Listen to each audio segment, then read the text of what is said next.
The neighborhood looked peaceful on the surface: white picket fences, trimmed lawns, and neighbors who waved politely as they walked their dogs.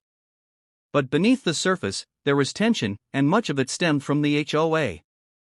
At the center of that power sat Karen, the president.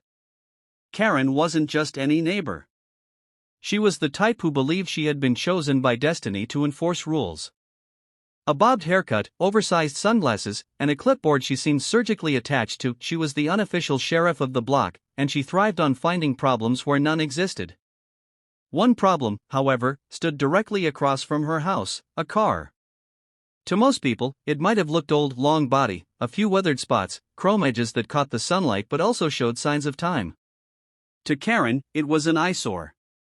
But what she didn't know was that this wasn't just any car. It was a rare vintage model, one of only a handful left in the world. The owner, our narrator, had spent years restoring it, pouring countless hours and money into bringing it back to life. To him, it wasn't junk.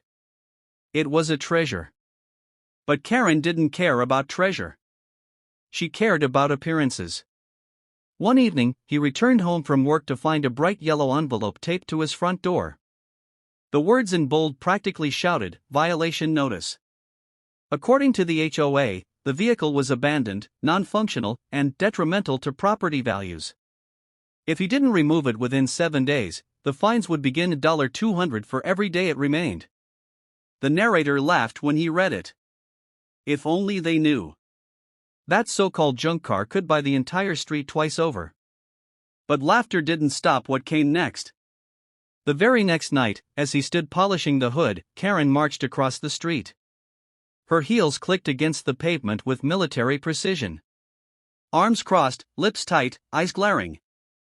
"Excuse me," she snapped, "but that thing cannot stay here.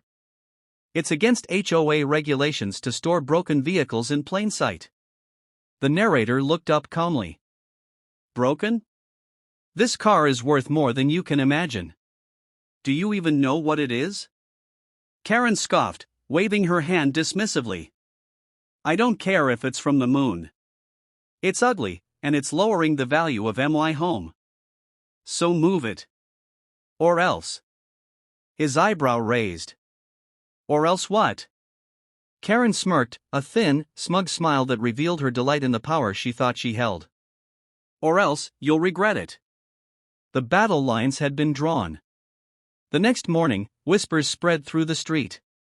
Neighbors pointed at the car, shook their heads, muttered under their breath. Some avoided eye contact altogether. Others whispered junk loud enough for him to hear. Then came another letter. This time, harsher. Final warning. Failure to comply would result in legal action. But Karen didn't stop at letters. She called the police. 2 officers showed up at his door, almost embarrassed to be there. "Sir," one said, "we got a report of an abandoned junk vehicle." He smiled and gestured to the car. "Junk, huh? Watch this." Sliding into the seat, he turned the ignition. The engine roared to life, a deep growl that echoed through the neighborhood. The officer's eyes widened. That's a V12, isn't it?" one asked. "Sure is," he replied with a grin. The cops exchanged looks, shrugged, and left. They knew they had no business here. But Karen wasn't finished. That weekend, she called an emergency HOA meeting. The room filled with neighbors, some curious, some irritated. At the front stood Karen, papers in hand, posture straight like she was presiding over court. "Neighbors," she began, her voice dripping with drama, "we have a serious issue. One of our residents is openly defying HOA rules, lowering property values, and disrespecting our community." The narrator raised his hand. "You mean me, right?" Karen smirked. "If the shoe fits." She then held up photographs of his car, waving them for everyone to see. "This junk is ruining our neighborhood." Murmurs filled the room. Some nodded in agreement, others stayed quiet. The narrator stood slowly. His voice was calm, steady, cutting through the noise. "You keep calling my car junk. But if you knew what it was actually worth, you'd probably faint right here in front of everyone. Karen rolled her eyes. "Oh, please. Enlighten us." He leaned forward, smiled, and said, "That so-called junk car could buy every single house on this street." Twice. The room went silent. Gasps. Wide eyes. Karen's face drained of color. And that was only the beginning. The silence hung in the air like a heavy fog. For once, Karen had no snappy comeback. The neighbors shifted uncomfortably, unsure of what to believe. Finally, Karen scoffed. "Nobody believes that. If it were really worth that much, it wouldn't be rusting away in your driveway." But the narrator was ready. He pulled out his phone, connected it to the projector, and displayed photos from a recent auction. A car identical to his had sold for $2.3 million. The room erupted in gasps. Neighbors leaned forward, eyes wide, whispering to one another. Karen's voice cracked. "That doesn't prove your car is worth anything." The narrator smirked. "Want proof? How about my insurance papers?" He held them up. Clear as day, his car insured for $2 million. The room broke into applause. Some neighbors muttered apologies. Others stared at Karen with disgust. But Karen wasn't ready to surrender. She slammed her fist on the table. "Even if it's worth something, it still violates HOA rules. Rules are rules." Groans filled the room. Someone shouted, "Come on, Karen, enough already." The narrator took a breath, calm and confident. "Actually, no rules are being broken. I already checked." He held up a printed copy of the HOA bylaws.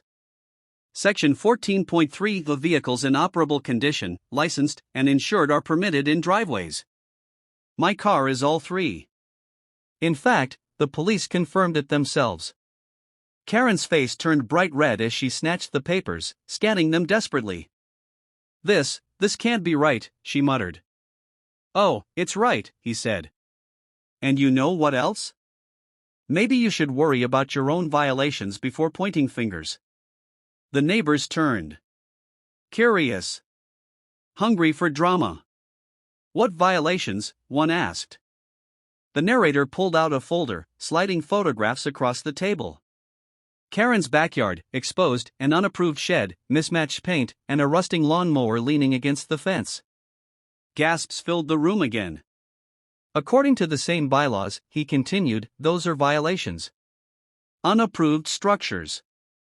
Equipment left out in plain view. So technically, Karen, you owe the HOA thousands in fines. Karen's face drained of all color. You can't do this to me." "Oh, but I can," he replied smoothly. "Because unlike you, I follow the rules." Neighbors who once avoided his gaze now glared at Karen. Someone shouted, "Vote her out." Then another. Soon the chant filled the room, "Vote her out. Vote her out." The vice president of the HOA stood. "As acting board members, we can motion to remove the current president effective immediately." Hands shot into the air. Almost unanimous. Karen's empire crumbled before her eyes. She stormed out, muttering about lawyers, but everyone knew it was over. After that night, everything changed. The fines vanished. The HOA sent him a formal apology. Neighbors who once whispered now waved and smiled. Some even asked for rides in the car they once mocked. And Karen? She was forced to tear down her illegal shed, pay her fines, and live with the humiliation of losing everything. But the greatest victory wasn't the apology or the justice. It was the look on her face when she realized the car she called junk was worth more than her entire life savings. That moment was priceless. And that's how one so-called junk car exposed an HOA's hypocrisy, brought down a Karen, and turned the tables in my neighborhood. Now I want to hear from you. Have you ever dealt with a nightmare HOA or a Karen neighbor? Drop your story in the comments. I read every single one. And don't forget to subscribe for more American HOA stories, new drama every week.